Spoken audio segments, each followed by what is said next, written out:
what was the most meaningful invention of the 20th century? Now, the 20th century saw more inventions per square minute than any other time in human history. We went from manned flight 1903 to landing on the moon 1969. I mean, it's an amazing accomplishment, but in all kinds of spheres.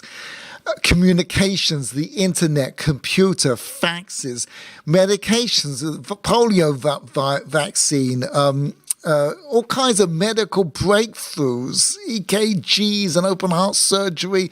I mean, it's just mind-blowing. Transportation, cars. Right? Cars were invented before the 20th, but the Henry Ford is the 20th century. Right? Automation.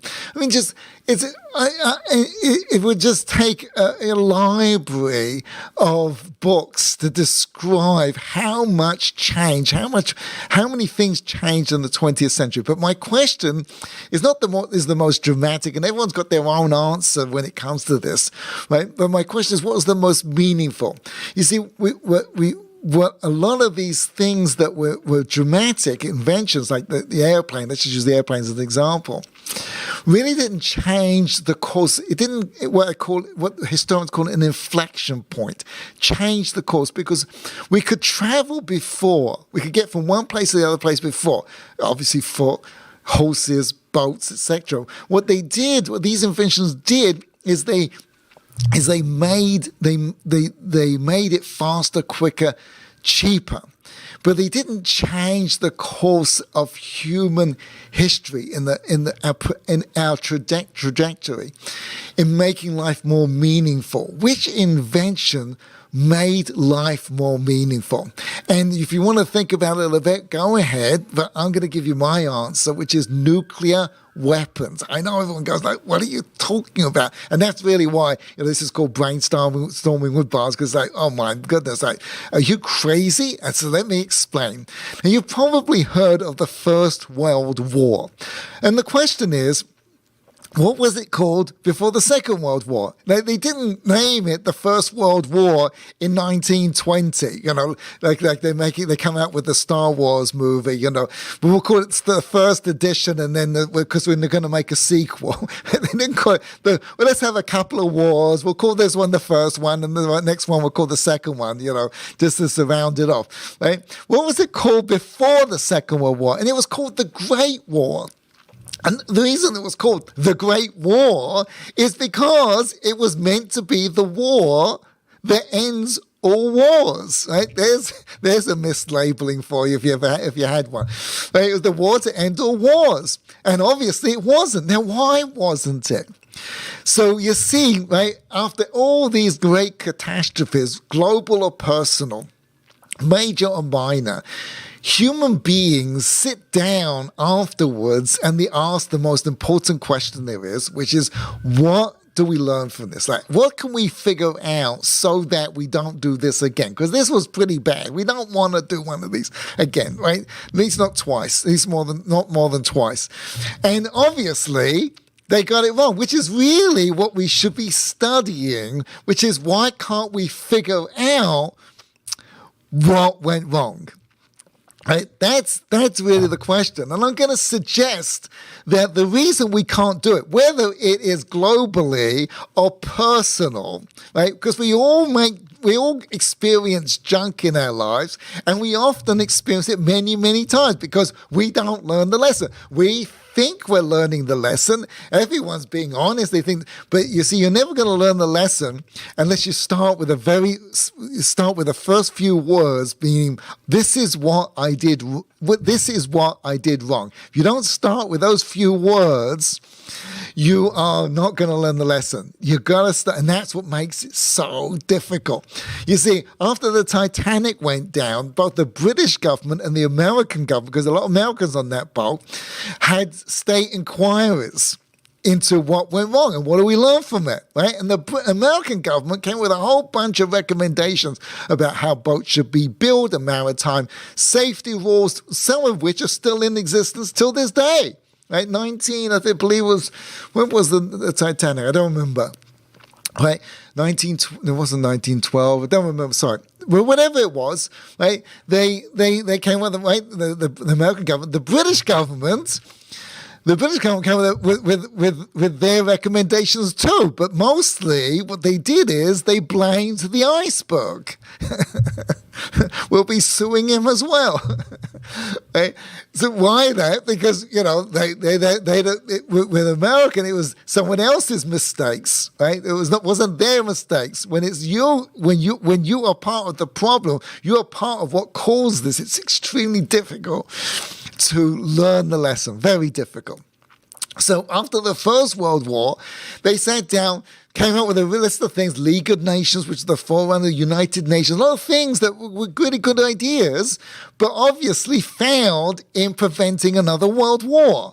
After the Second World War, they did the same thing. Let's learn from this, and that's how we got the United Nations and various other things so that we don't go through this again. And the question is, well, it seems to be that they learned the lesson, which would contradict everything I just said, but it's not true. Because they didn't learn the lesson, right? Whereas the Third World War, the Cuban Missile Crisis should have been, by all intents and purposes, if you study the Cuban Missile Crisis and everything leading up to it, it should have been a Third World War. Everything was in place. They'd gone down the same lines of thinking, the same procedures, and all that was missing was both Kennedy and Khrushchev say, "Let's go," and that would have been the end of it. The famous statement by Einstein. They asked him, "When will the Third World War be fought?" And he said, "I don't know anything about the Third World War, but I can tell you the Fourth World War will be fought with sticks and stones." So they were all ready to go. They had the embargo around Cuba. The boats were ready. The missiles were loaded. They were locked and loaded. I think the expression goes right. They were ready to go. And the only thing that stopped them was both Kennedy and Khrushchev said, this might not be a good idea. And they both had second thoughts, and they pulled us back from the brink. And what happened really was that both of them came to realize that from each other's point of view, they were both bad. They were both bad players. That each one was justified in what they were doing, and each one was malicious in their efforts. So from Kennedy's point of view, with the American point of view, Russia was putting nukes in Cuba, which is very short distance off the coast of America. That was very threatening to America.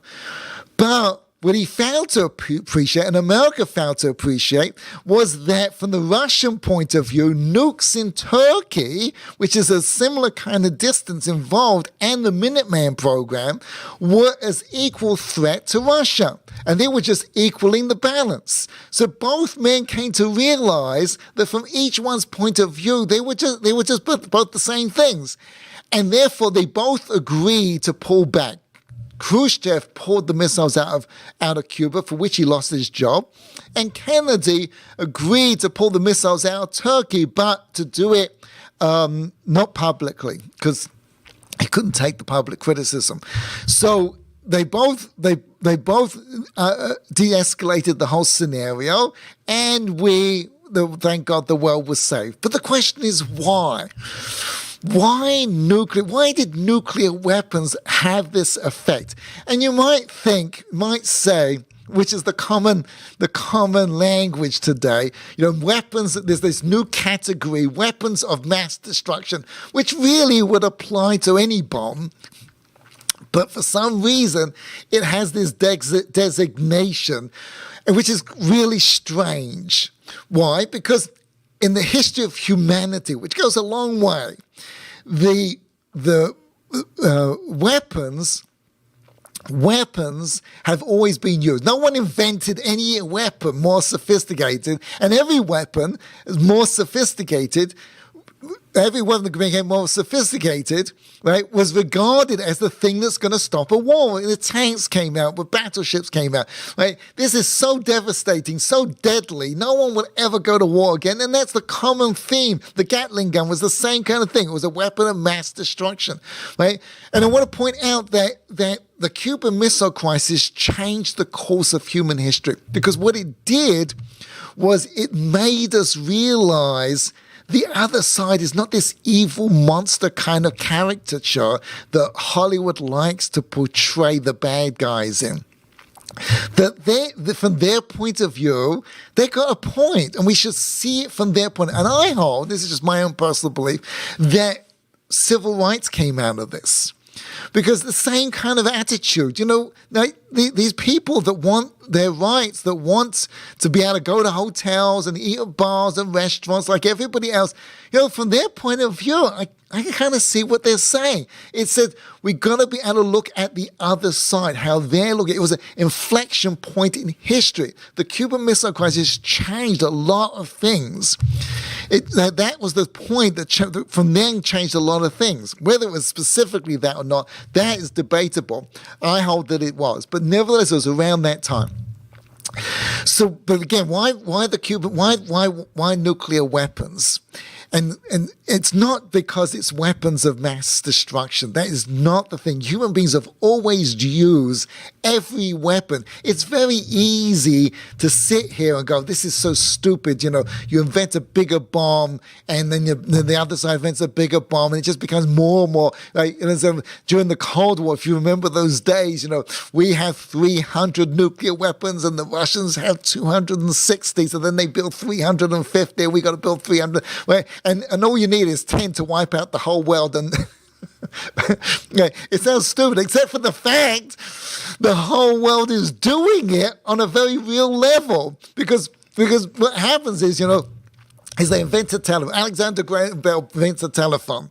Now, if you had to do all your work, imagine whatever you do during the week, right, to get a paycheck, all your work without a telephone, without a computer, without a fax machine, without the internet, without a mail service, if you had to do everything you have to do without all of those things, how much could you get done during the week? It would be very little, a very small percentage. You'd get some of it done. You'd have to walk, and you'd have to, pass messages, and it would, you get it done eventually, but it would take a lot of time. In fact, an economist pointed out that if the average worker today was to live a lifestyle of the average worker in 1912, he would only have to work 2 to 3 days a week. Right now, the average worker in 1912 had basic health care. He had 3 meals a day. He or she had a roof over their head, indoor plumbing. They're living a good life. It wasn't like living in a cave and have, no running water. A good life. What happened? You get a telephone. Now, remember, right? Weapons, right? I get one weapon, you get another weapon. So you get a telephone. Now you have two choices when you get a telephone. You can say, oh, look, I can get all my work done for the week. That would take a week with a telephone now. Take me 4 days, right? Oh, I can have a 3-day weekend now. Or you can just pile on more work, right? Because now you're going to beat the competition. Right? Except for the fact, well, my goodness, the competition gets a telephone too. And that happens with a computer, it has with a fax machine, it has with all of these successive inventions. All we do is become more competitive to the opposite. In other words, why don't we all just get together and say, listen, guys, let's just turn off our telephones, turn off our computers, right, and just, right, we'll all compete on that level. And therefore we can just have, a 4, 5, 6 day, 5-day weekend, right? We're going to enjoy ourselves, play golf, catch up with the family, right?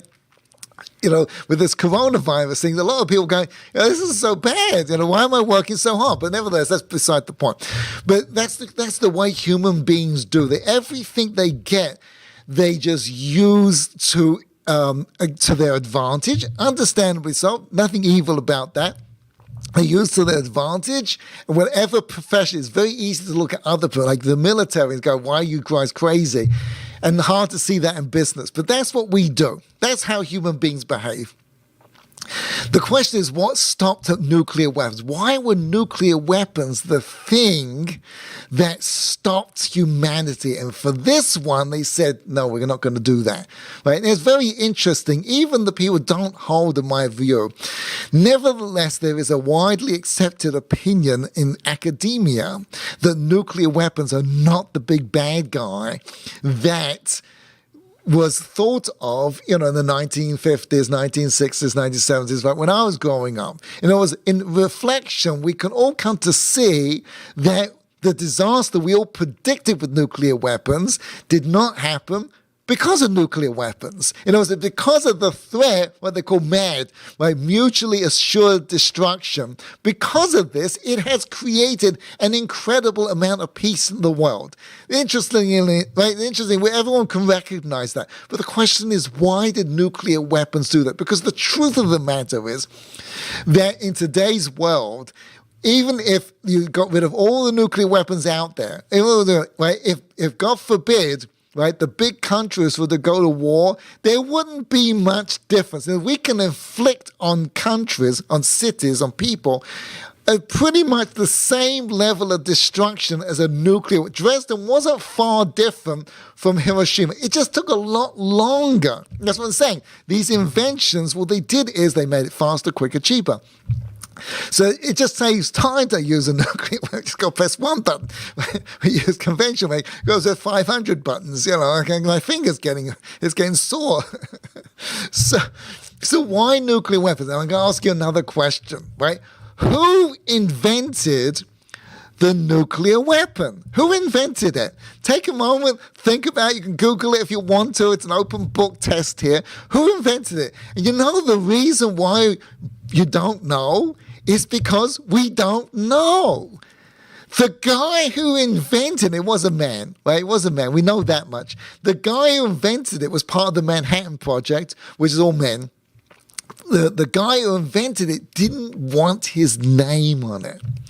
Because, scientists tend to be a little bit more, leftist, and nothing personal. Some of my best friends are scientists, but they're a little bit leftist, and you don't want to be like the guy, here he is, he's going to a dinner party with, Jonas Salk and, Einstein, and what did you invent? And I invent polio vaccine saved hundreds and thousands of people, not millions of people. What did you invent, Mr. Smith? Oh, I invented the weapon of mass destruction to destroy all of humanity. Right? Pass the tea. Right? Don't invite him again. Right? He's a real party pooper. Right? It won't go over big. You don't want to be called, as the famous story of Nobel, right? The Nobel Peace Prize. Right? He was a doctor called Dr. Death, right? What happened?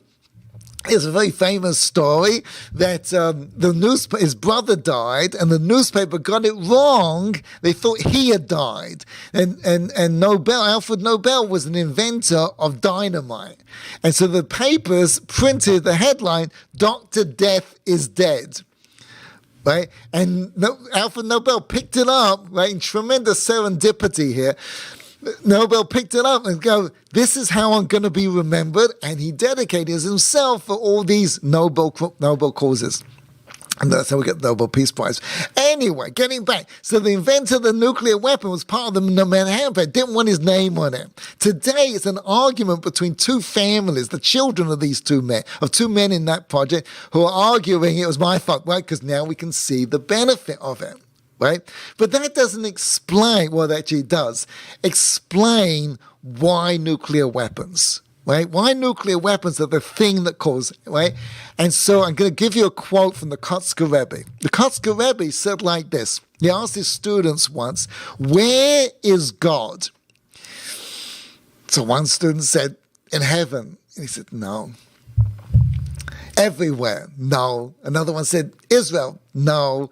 Finally, it's the typical kind of student Rebbe argument. They said to the Rebbe, tell us, where is God? And he said, where man lets him in. Harry Truman said, not to equate Harry Truman with the Kotzker Rebbe, right, but Harry Truman said, right, there is no limit to what you can achieve if you're willing to not take the credit. the end of all great projects is the naming. That's the last thing that gets done, because when you put your name on it, right, you take God out of the picture.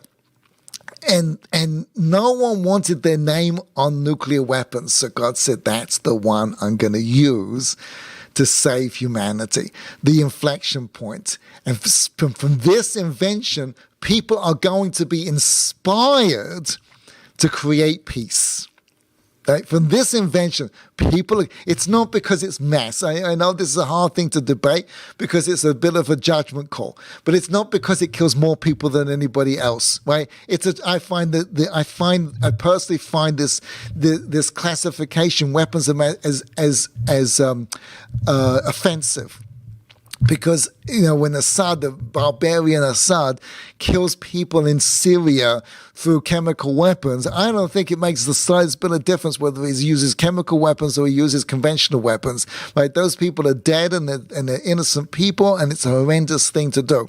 So I think it's just terrible. This tragedy that they died through chemical weapons. The numbers are really not any more significant. It's not any greater. It's you killing innocent people, right? Killing innocent people is a bad thing to do. But somehow the world is troubled why nuclear weapons seems to have this reaction. And they don't want to answer because God is in that invention. And because of that, inspires us to achieve great things. Now, what has that got to do with this week's Parsha? So you see, in this week's Parsha, the leaders of the tribes brought a gift to the temple, to the Mishkan. And they were the first to do so. So Rashi brings down, you can look it up, chapter 7, verse 3, and I'm going to quote you. Right? Rabbi Natan says, Rashi brings this. Rabbi Natan says, why did the leaders see fit to first contribute here? So they were the first to contribute. Whereas concerning the Mishkan, the actual building of the Mishkan, right, the structure, they had a very different attitude, a very different approach. When it came to that, when Moses said, we're going to build this tabernacle, this home for God. Another story what that is and how that works, that's a whole nother class. But when Moses announced that, the leaders said like this, right? It's a great idea. It's a great cause, a noble cause, maybe the most noble cause that's ever out, right? So therefore what? Everybody give whatever they can give. And the leaders said, and whatever's missing, we will fill in the gap. Lo and behold, it was oversubscribed. It was so meaningful and so powerful. Golda Meir, when she came over to America, to raise money for Israel, which was entering into the next war, I think it was the 67 war, right? She would speak and literally women would take the diamonds off their ears and around their necks and hand it to her. Right? There were literally lines around the block of people giving money. Like they're lining up as we say in English, lining up to give. It was so meaningful, so inspiring. When you inspire people, you can get that kind of reaction, right? And that's what happened with the Mishkan. People were so inspired that it was oversubscribed. The Moab said, no more gifts. We don't know where to put this. We've got enough. They said, that's it, finished. And there was nothing left for the princes, for the leaders to give. And they complain. They say, what can we give? We want to contribute too. And so when it came to this round, to another part, that they gave first. Right? And the question is like this. Like, what are they complaining about? Imagine you are a businessman coming up with you need investors, right? For some kind of, electric power, sewing machine. I don't know, something, right? Right? And you're looking for investors. Or a charity. You're looking to put up a new building, a new synagogue, new yeshiva, whatever it happens to be. And you go to all these investors. And one guy says to you like this. He says, "Yeah, I think it's a noble cause. It's totally worth it. I love what you're trying to do. And you need to raise, $25 million, a lot of money. I tell you what I'm going to do for you. Right? I'm going to give you the best gift deposit. You go raise the money, and whatever's missing, I will give to." Imagine for a minute. Right, you hear of this tragic story, right, of this lady, a widow, who's got 3 little kids, and she hasn't got money to pay her mortgage payment that month. And if she doesn't, they're going to foreclose. The bank's going to foreclose, and you hear about it, right? And then she's only short $75. You go, "Oh, I got to go do that." And then you find the address, and you go over, and you write out the check, and you're about to give it to her, and she says, "Oh, that's so nice of you. I really, really appreciate it." You go, "No, I just got a job, right, in Amazon, right? I'm a chief executive thingy-wiggy, whatever it happens to be, and I thank God I don't need the money anymore. I really appreciate it." So what do you say? Right? Thank God. Thank God, because there's a concept in Judaism, the Talmud says, that if you go to do a mitzvah, and you get prevented from doing that mitzvah for no fault of your own. You weren't lazy, you weren't late, you went to do it, right? This lady, she didn't need the money. By the time you got there, she didn't need the money, right? You know what happens? In heaven, the Almighty goes, "You get that mitzvah. You get accredited with that mitzvah as though you actually did it." Right? And therefore you keep the money and you get the mitzvah. You get the best of all worlds. See, here the princes, the leaders, here they went to do a mitzvah. Which would you rather have, right? As an investor, as a business leader, as building a new shul, a yeshiva, right? Which donor would you rather have? The guy who says, "Here's $100,000. Here's $100,000. That's it. You're done," right? Or the guy who says, "You go raise the money, and whatever's left, I'll fill in the gap." Obviously, I would prefer the second, right? That would make my day. I mean, it's a done deal then, right? I'll go make some more calls and whatever I can, but he's going to fill in the gap. That's fantastic, right? So the princes, they should be overjoyed. What do you mean they're complaining? What are they complaining about? They got the mitzvah and they didn't have to give anything. They were willing to do whatever needed to be done, which if you listen to my last class, is a very noble thing. They were willing to do whatever needed to be done. They didn't, and turns out, lo and behold, surprise, they weren't needed, right? So what are they complaining? Because they weren't willing to do whatever, that wasn't their motivation. What was their motivation? They wanted their name on the building. You see, often when these names get put on buildings, not because the person gave the most money, it's often because he gave the last money. In other words, you raise 20 million out of 25 million, and you need the last 5 million. The guy gives 10,000, even 100,000. He's not getting his name, or she's not giving a name on the building. But the guy's given the last $100,000. Maybe he would, or definitely the last 5 million. He wanted to be the one that got it done. He wanted to have the reputation to be known. I made it happen. And if you want something meaningful to be done in this world, there is no limit. Truman said, there is no limit if you're willing to not take the credit. And there is no other project in this world as meaningful as building the Mishkan, as building the tower, building the base of Mikdash. That's it. In terms of real estate development, that is the project that will change and save the world. There's nothing more meaningful. There's nothing more meaningful than that. And to get that done, you cannot take the credit. If you're getting stuck in your projects, in whatever it is you're trying to do, in truth, in the charity world, in the non-profit world, and in the for-profit world, take your name off the project. And you see this in the business world. The companies that don't have the guy's name on the project tend to, not always, right, but Amazon, right? Just think about Google, right? These are Apple, are projects that don't have the person's name on it. Right? When you take yourself out of the project, right, you allow God in. You allow God in. And this is something I have noticed, unfortunately, in marriage and parenting. I have unfortunately had the experience of seeing couples who've had to go through the tragedy, the terrible anguish of dealing with children who had life-threatening diseases. And they can go through it, and they can get down, they can make very difficult decisions and go through all kinds of difficult scenarios only to get divorced. What's going on? If you can solve a genetic disorder, which I'm told is equivalent to growing another finger, then why are marriage problems seemingly so intransigent? There's a great movie called Extreme Measures with Brandon Fraser and Harrison Ford. And it's about this story. I met a great woman. What's her name?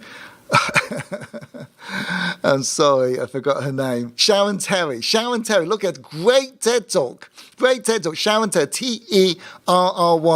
Right? Thank God she's still married, as far as I know. Right? But people can go through these incredibly difficult things to get divorced, because when it comes to your children, no one wants to take the credit. I don't need to take the credit. We're going to do whatever needs to be done. We let God in. But when it comes to marriage, you tend to get an experience. No one's listening to me. This is my opinion. You don't give me credit. And you get into that kind of battle, God's not in the picture, right? There is no limit to what you can achieve in life, whether it's your marriage, whether it's your parenting, whether it's your business, whether it's your nonprofit, whether it's your learning, whatever goal. There's no limit to what you can achieve if you're willing to not take the credit.